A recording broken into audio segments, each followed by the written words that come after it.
World of YouTube, world of terrible sight, and we're going over another missing child. This one also is from Iowa, along with the Josh and Johnny child. Johnny and I think it was Josh. Sorry if I'm mangling their names up. But this was a third child. I believe this happened in 1986. He went missing. And he was not a newspaper boy. But as you can see, this kid kind of resembles the other two kids, and I didn't put him up in a collage or nothing, but to do a side by side. But I'm believing that this kid, man, really does resemble Johnny and the other one. And that being said, that means that this ring of people doing the sex trafficking, which I think they strongly are still doing and did, of course. As you can see, they were looking for some strong resemblance in kids like this, I would assume. Young, like a pretty boy type thing, good looking, but ruining up their future or whatnot and being screwed up for, making them screwed up for life and being what they were, on what they look like, man. It's just sick. I mean, this kid friggin' was just going to a friend's house. Literally, his mother saw him walk off. This one, though, I believe they said was a little troubled. Of course, any kid's troubled when their parents live in different states. And, like me, I got up into a bit of trouble in my life as a kid due to my parents splitting up. Rebellion, I became. And I bet you damn well this kid did the same thing I did, or I did the same thing he did. Vice versa. It's not easy going and losing your parents. For any kid.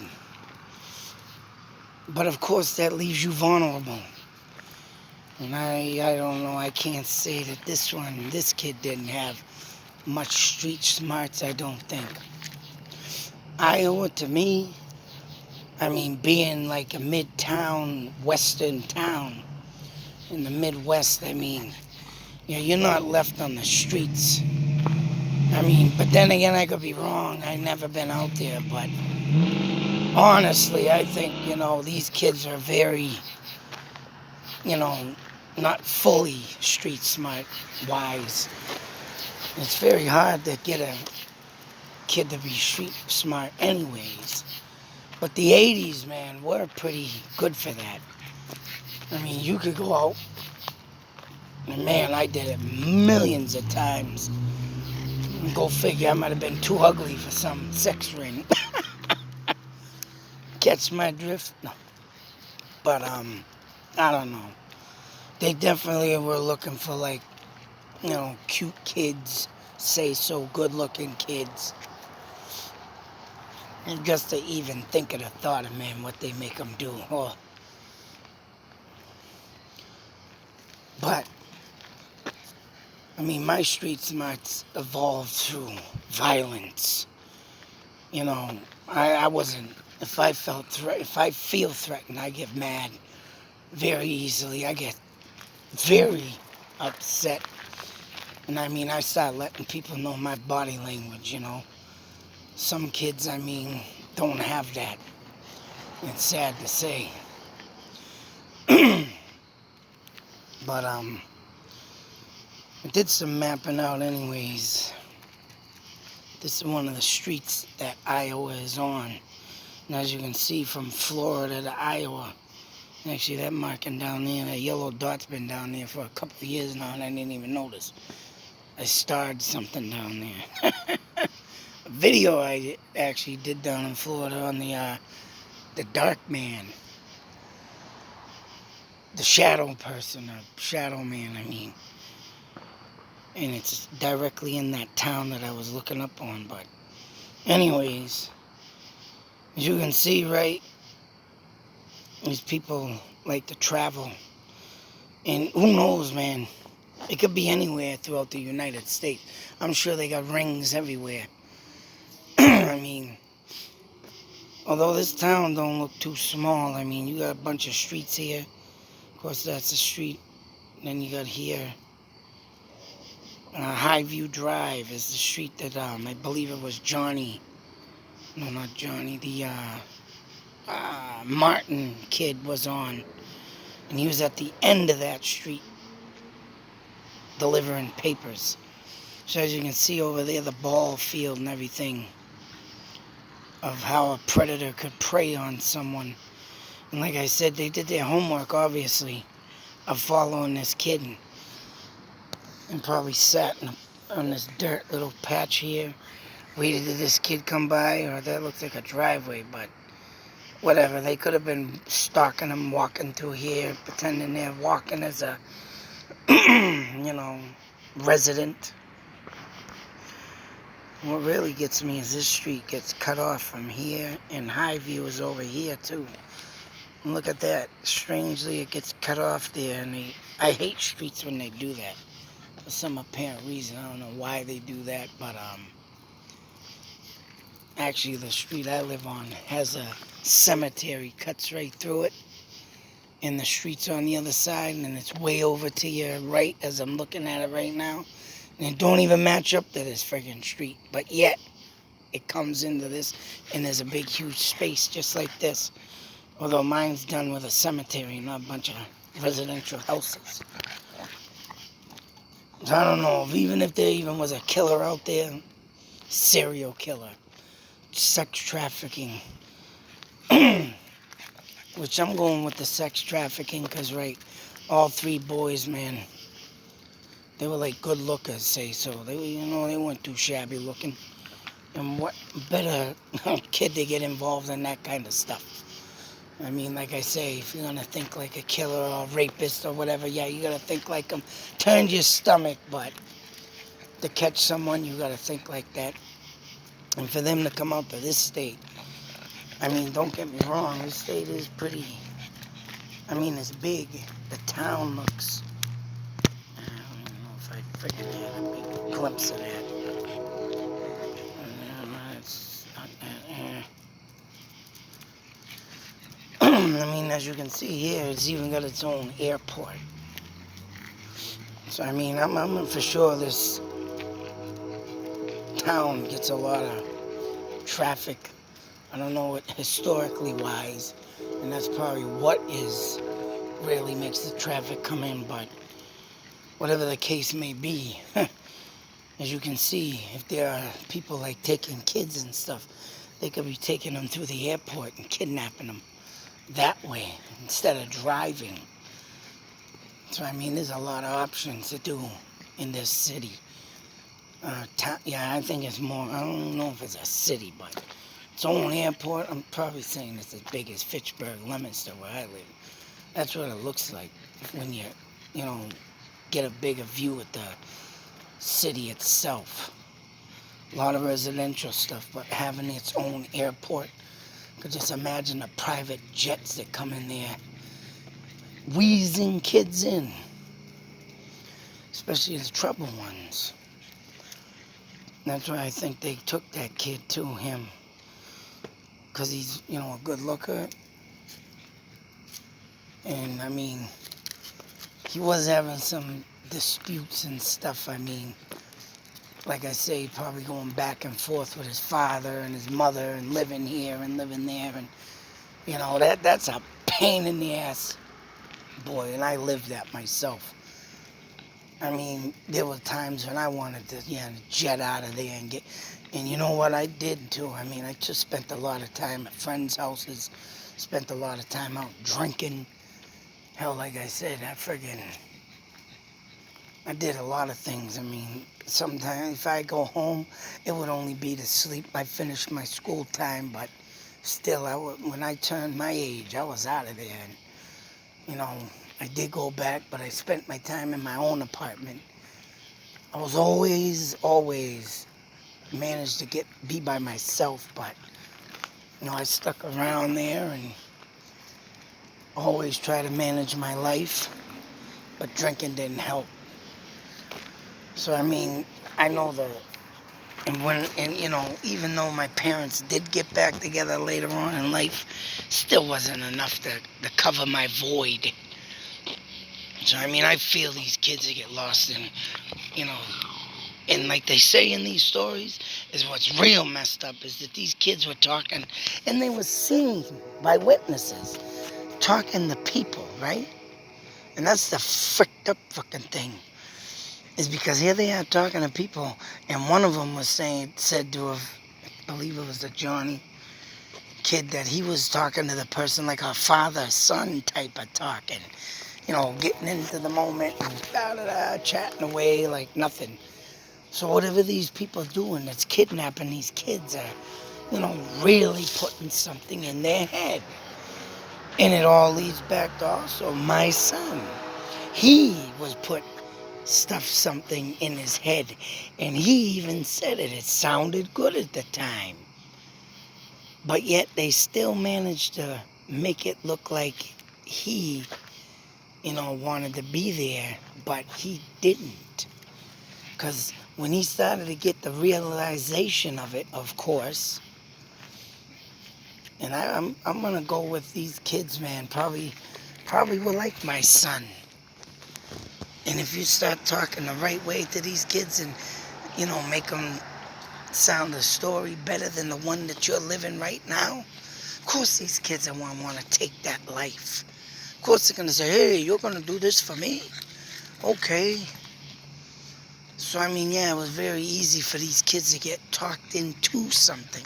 And god damn, it sends chills up my spine that it still happens to this day. I mean, we were even thinking maybe me and my wife were talking about how this could have been a sex ring. Just how oddball these people are, even though I did get to meet him, because I'm sure they've done this before, and I think they've done this before, but, they're not the ones that bring you across the state, but I don't know, man, just the way they were off when I met them. And I mean, I was just lucky enough to even get my son back. Lucky. I don't know if it was luck, but I know my gut feeling told me I can't ignore this no more. I need to get on it. So I did it. But these kids, unfortunately, and it's sad, man, it makes you choke up inside and you want to just drill everybody you think is a pervert out there and rip their freaking head off, because no kid deserves to live a life like this.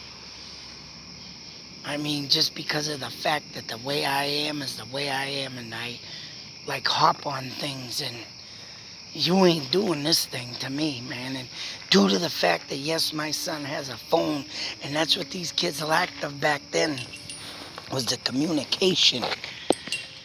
So I can honestly say, too, that I'm lucky enough that my son had a cell phone. Because if I didn't have that to talk through and telling him, I'm going to do this, then I put fear into these people so they wouldn't be doing nothing stupid. And I think I scared them people enough, right, to let them know, you screw with me, you're going to get caught up in your crap. Unlike these kids, back in the day, technology did not exist, and that's one good thing I am liking about today's technology. Because if there's a phone, you can trace it. And that was even sad for Maura Murray to, not be up in that realized up, even though they have phone pings and stuff, still. I mean, if you're not quick to the gun on something and you know something's wrong, like me, You're not going to get your kid back like I did. I don't know. I swear. I don't know. It just woof, sends chills up your spine. And I mean, my son now, I mean, he's still a little cocky in his mouth, but he does realize that something was very wrong with this situation. He does acknowledge that. So, I mean, that's a good thing. But there's other things that he's still lacking of and still thinking of before he left and did this, or they did this, vice versa, whatever. And what sounded good obviously still sounds good to him because of that disability. So that leads me to say, I wonder if these kids had some kind of disability. And of course, back then it wasn't really looked at. And I'm going with these kids were very vulnerable. From experience, they got told something that sounded real good to them. And that was it. They got scooped right up. Vulnerable kids, man. And it sucks to say, man, when you got kids that, you know, think that home is the worst place to be, like this kid, he was probably sick of going back and forth, back and forth. I gotta go to my father's now, I gotta go to my mother's. It's like it's back and forth, back and forth. And just to think that he just had enough of it, and this person comes up and gives him all the, you know, the goods. I'm gonna give you the goods. I'm gonna give you the candy, like the Candy Man killer. Another one sucked the kids in, and just, there's another sick prick, the Candy Man. And I mean, just to think of what literally goes on out there in this world to the day, still to this day. And vulnerability is a big factor in these poor kids. Because if they got mental health issues and they're friggin', you know, in a bad situation at home, oh, life is sucks at the home. Of course, when they get out, there they go. Got something better, do you? No, you don't. And if any kids listen to this, listen to your parents. I mean, unless you're in a child abuse home, raped home, get the F out of there. Again, Ted, you know, you know when there's a rotten home and when there's not a rotten home. And me, I have teachers, I have therapists, psychiatrists, all kinds of stuff on my side. So I know I'm good. You know, I had a principal of the school, well-educated man, standing, you know, obviously getting paid good money for what he does. Gonna tell me, I don't know how you do it. I raised 2 kids. You got 4 kids. And here I am telling them the stories, you know, the things in my life like I tell it here. And I don't care who knows it. Because it's a lesson learned in life. Everybody needs to learn something in life. And why not just tell my problems? Because if I can fix someone and help somebody, well, God damn it, I'm going to do that too. And then the guy is telling me, oh no, I'll give you big props, big salute, or I'll give you something. Oh man, he's over here praising me, and he's more educated than I am. He's the one with the degree, the diploma, the sitting on top of the principal thing, in charge, large, in charge, and he's looking at me and telling me he don't know how you do it, and I don't even think the guy would even dare step into my shoes. No, he wouldn't. I don't know how I walk today, man. So I tell you, my shoes are starting to get very run down, trying to keep my sanity. I mean, yeah, I'm at that point in my life where right now it just seems pointless. Pointless. Just pointless. Because I see pointless videos up on YouTube. Pointless.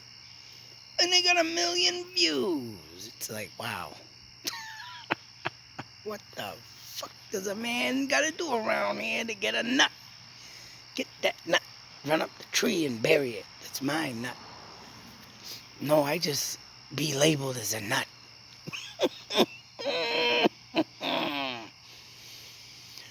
But in all seriousness, hope someone finds this kid. His name is Mark J. Allen. I don't know. I wonder how many more kids in Iowa around this area has gone missing. Because I tell you,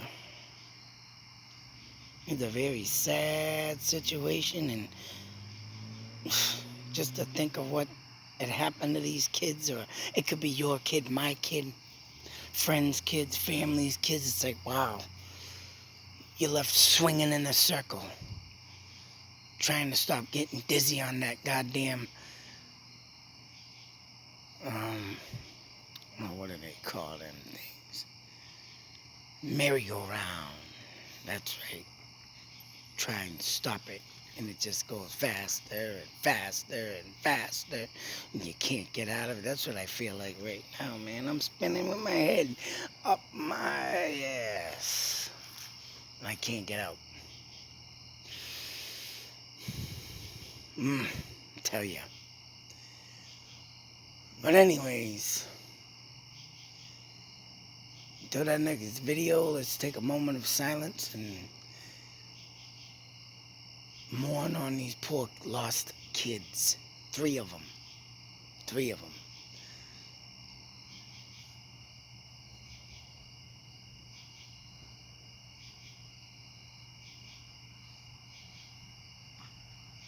And I tell you, if I was ever to cross anybody that I found out did this kind of stuff, I tell you there, Mr. Man, you definitely would live your life in misery, pain, and suffering. I wouldn't be nice to you. Oh, no. No. Show you what a real monster is.